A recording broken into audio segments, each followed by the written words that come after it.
Yeah. There seems to be a completely exaggerated and unnecessary discussion about the use of the so-called divine name. Restoration Fellowship stands for the point of view that if you want to say Yahweh or Yehova, which is quite possible, that's fine. Or you can write Yod-He, Vav-He. There's no prohibition against that. However, to make any issue out of it is an implied criticism of the New Testament scriptures. That's the dangerous part. Nehemiah Gordon has informed us that there are texts where the pronunciation appears to be Yehovah, and that's quite possible. It doesn't matter to me in the slightest. We've certainly not suggested you mustn't say Yahweh or Yehovah. It's a choice. The point that I would make is this, that in New Testament Greek scripture, which is our latest canonical material, the last word from Jesus and the whole of the New Testament apostolic writings, they do not make any effort at all to write the divine name in Hebrew. None of the sayings of Jesus, apart from quotations of the Old Testament, would reflect the word Yahweh at all. That's fine. Jesus talks about Lord of heaven and earth. That's not Yahweh. Doesn't matter.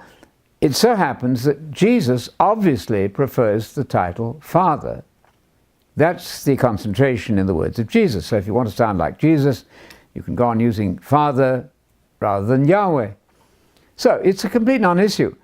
But please note that once you say and insist on Yeshua as the real name for Jesus, you're using a Hebrew name. That's fine. It's not actually the Aramaic, which is probably the name by which he would have been called. It doesn't matter. The fact is that Greek New Testament inspired scripture has modeled the idea that these Hebrew names don't matter. They're translated into Greek. That's fine. Not an issue. I think the basic understanding or misunderstanding that some suffer from is this, that we know that the name of Yahweh is to be made known to everyone. Jesus, in fact, said, I've given them your name in John 17.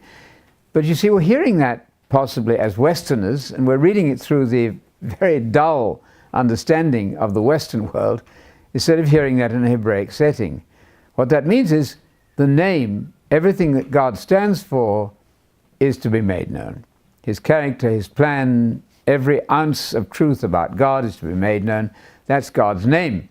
Now, it does so happen that in the Greek scriptures, the meaning of the name in Greek, as the one who is and who will be and so on, the one to come, that is made known. That's an understanding of it.